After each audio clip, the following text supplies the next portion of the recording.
सबको जय मसीह की। परमेश्वर की महिमा हो आज के दिन के लिए। प्रिय भाई बहनों, जो सवाल है उस उसे हम देखेंगे, उसके सही अर्थ को हम लोग देखेंगे।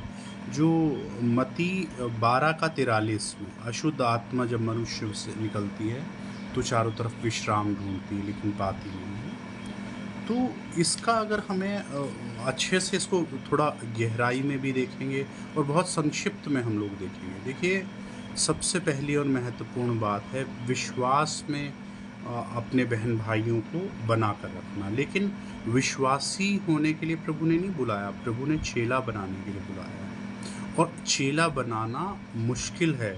चेला बनाने के लिए हमें शिक्षाओं को बहुत ही गंभीरतापूर्वक पालन कराना होगा। स्तुति हो, करना होगा और कराना होगा। स्तुति हो। देखिए, बड़े गंभीरता से हम लोग देखेंगे इसको। अगर हमें समझना है 12 का 43, तो हम इसे लूका 11 अध्याय से देखेंगे।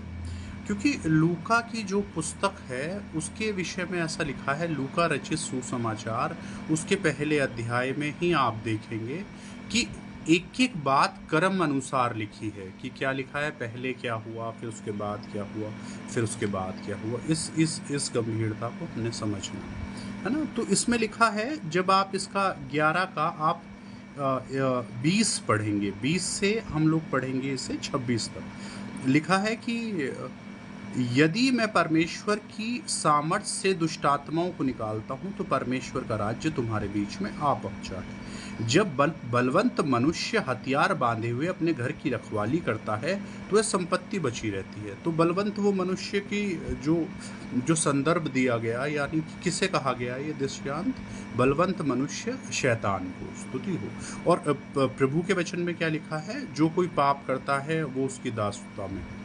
जो जब आप 5 का 19 एक यूहन्ना पढ़ेंगे तो लिखा है सारा संसार उस दुष्ट के प्रभाव में है, यानी उसने अपना घर बना रखा है लोगों को।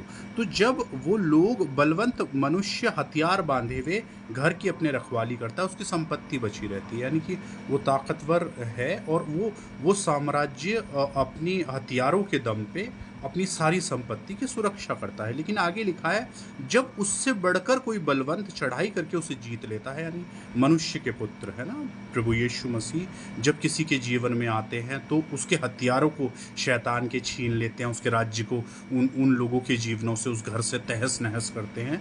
ऐसे ही कितने ही लोग, कितने ही भाई बहन जो हैं वो शैतान के प्रभाव में थे, उससे जकड़े हुए थे, उन्हें छुड़ाया गया। तो आगे लिखा है कि उससे बढ़कर कोई बलवंत चढ़ाई करके उसे जीत लेता है और वे हथियार जिन पर वह भरोसा रखता है छीन लेता है और उसकी संपत्ति लूट कर बांट देता है ना। और फिर आगे लिखा है कि जब अशुद्ध आत्मा मनुष्य में से जाती है, यानी कि वो व्यक्ति जो है वो चंगा हो गया, उसने उद्धार को पाया, उसने पापों की क्षमा को पाया।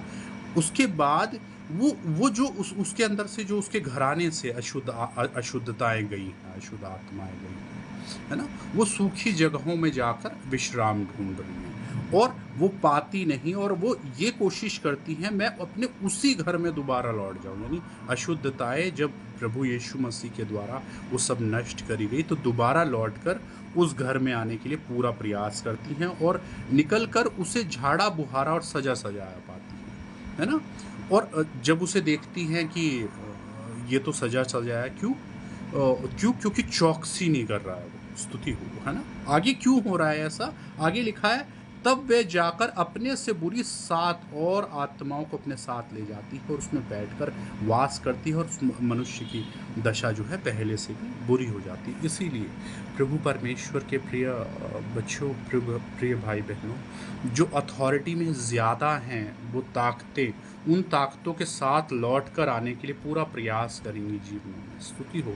और जैसे पहले एक, मान लीजिए कि एक सब इंस्पेक्टर के अधिकार में वो सब चीज़ें थी, उसके बाद एक आईपीएस यानी अथॉरिटी में जो बड़ा होगा, ताकत में बड़ा होगा, पाखंड में बड़ा होगा, एक्टिंग में बड़ा होगा, भ्रम फैलाने में बड़ा होगा, ऐसी ताकत जो है उसके साथ आना चाहती है। देखिए आप, मैंने पिछले दिनों एक उदाहरण भी दिया था क्या हुआ, हमारे यहाँ पर एक भाई थे मीनू, उनका घर था, काफ़ी बड़ा घर था, लेकिन उसके घर में दरवाजे नहीं थे। तो क्या नाम है, दरवाजे नहीं थे, खिड़कियाँ नहीं थी, बन ही रहा था। तो काफ़ी समय से वो अबेंडेंड था, यानी कि उसके अंदर खंडर की तरह से वो था। तो वहाँ पशु और बहुत सारे जो बैल ये होते हैं, सांड वगैरह होते हैं, और गायें होती हैं, सूअर होते हैं, कुत्ते होते हैं, सबका वो, कबूतर, सबका वो घर बना हुआ था। तो वो क्या करते थे, वो 4-5 महीने में, 6 महीने में, साल भर में आते थे और सबको वहाँ से भगाते थे, मार मार के, पानी डाल डाल के भगाते थे। और फिर जब वो सब भाग जाते थे तो उस घर को साफ करते थे, और साफ करके वो क्या करते थे कि उसकी तो थोड़े दिन आते जाते थे। तो वो थे, वो गायें थे, वो सब चीज़ें थे, वो बाहर जाते थे तो और गायों से मिलते थे। फिर बार बार आकर वो शाम को वहाँ खड़े हो जाते थे, दूसरे दिन वहाँ खड़े हो जाते थे।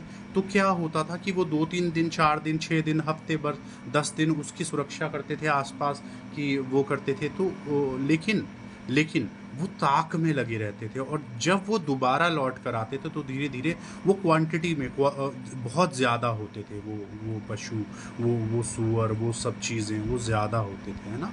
और बड़े आराम से फिर वो वहाँ रहा करते थे। तो एक दिन ऐसा हुआ कि एक समय में उन्होंने उस वहाँ खिड़की, दरवाजे लगाए, और पूरी तरह से उसमें ताला लगा के पूरी तरह से उसे सिक्योर किया। इसी तरह हमें अपने घरानों को सिक्योर करना है। और सिक्योरिटी कहाँ से मिलेगी? सिक्योरिटी मिलेगी जब हम प्रभु के वचन के प्रति आज्ञा पालन के लिए, जीवन जीने के लिए प्रयास करेंगे। और आज्ञा पालन में रोक कौन रहा है प्रिय भाई बहनों? हमारा ये शरीर सर्वप्रथम हमें रोक रहा है। ये मन हमें मनों में असाध्य रोग लगा, ये मन हमें रोक रहा है। स्तुति हो। इसीलिए बड़ी चौकसी करने के लिए, इसे उपवास प्रार्थना में मारने के लिए, स्तुति हो, सच्ची प्रार्थनाओं में गहराई से जाने के लिए। देखिए, प्रार्थनाएं सबसे बड़ी ताकत है, लेकिन प्रार्थना कौन सी? सच्ची, समर्पित, गहरी प्रार्थना है। स्तुति हो, है ना। मान लीजिए कि मैं प्रार्थना कर रहा हूँ, मेरे मन में तरह तरह के विचार आ रहे हैं, मेरा ध्यान वहाँ जा रहा है, वहाँ जा रहा है, वहाँ जा रहा है, तो मैं प्रार्थना तो मैं कर ही नहीं रहा हूँ, है ना। वो मेरा ऊपरी मनुष्यत्व है, मेरी बुद्धि है, जो थोड़ी थोड़ी देर। इसलिए हमने क्या करना है, उन प्रार्थनाओं में क्या करना है? रद्द करना है, इन तमाम बातों को रद्द करना है, एक एक विचार को रद्द करना है, और उस बाहरी आंगन से, है ना, उस बाहरी आंगन से पवित्र स्थान तक जाना है। और आत्मा की बार बार पावन सामर्थ्य को हमने मांगना है। आत्मा की सामर्थ्य किस लिए मांगनी है? क्योंकि प्रभु के वचन में ऐसा लिखा है, 12:10, जब आप जकरिया पढ़ते हैं उसमें लिखा है, मैं प्रार्थना सिखाने वाला और अनुग्रह करने वाला आत्मा तुम्हें देना चाहता हूँ। तुम्हें प्रार्थना सिखाने वाले, अनुग्रह करने वाले वो आत्मा कौन से हैं? 8 अध्याय में, मेरा आत्मा तुम में होकर, अगर आप चाहते हैं कोई मेरे लिए प्रार्थना करे, है ना, तो उसका आत्मा हम में होकर। एक समय मैं सोच रहा था कि मेरे लिए कोई प्रार्थना करे, तो मुझे ये आत्मा के द्वारा बताया गया कि मेरा आत्मा तुझ में होकर आहें भर भर कर, जो बयान से बाहर है, तेरे लिए प्रार्थना करेंगे, और परमेश्वर पिता की इच्छा के अनुसार प्रार्थना करेंगे। तो प्रभु की महिमा हो इस बात के लिए। तो इसे इस तरह से हमने समझना है ना, इस तरह से हमें समझना है। वो हथियार बांधे हुए जो अपने घर की सुरक्षा कर रहा था, उससे बड़ा अथॉरिटी जो है आई है प्रभु यीशु मसीह की सामर्थ्य के द्वारा, और उसने हमें आज़ाद कराया। बहुत सारे लोग परमेश्वर पिता के अनुग्रह के द्वारा, इस सेवकाई के द्वारा हमें प्रयोग किया गया कि वो लोग आज़ाद हों। लेकिन जो लोग आज़ाद हो चुके हैं, याद रखिए, कोई भी कड़वी जड़ आप में फूटनी नहीं चाहिए। थोड़ा सा भी खमीर पूरे गुंदे हुए आटे को खमीरा कर देगा प्रिय भाई बहनों। इसलिए चौकसी करिए। स्तुति हो, प्रार्थना से आशा है हम इस विषय को बहुत अच्छे से समझ पा रहे हैं। धन्यवाद हो, फिर से मिलेंगे प्रभु परमेश्वर की महिमा के लिए। आपको प्रेम करते हैं और आप सबके लिए प्रार्थना करते हैं, क्योंकि आप बहुमूल्य हैं प्रभु परमेश्वर की दृष्टि में। जय मसीह।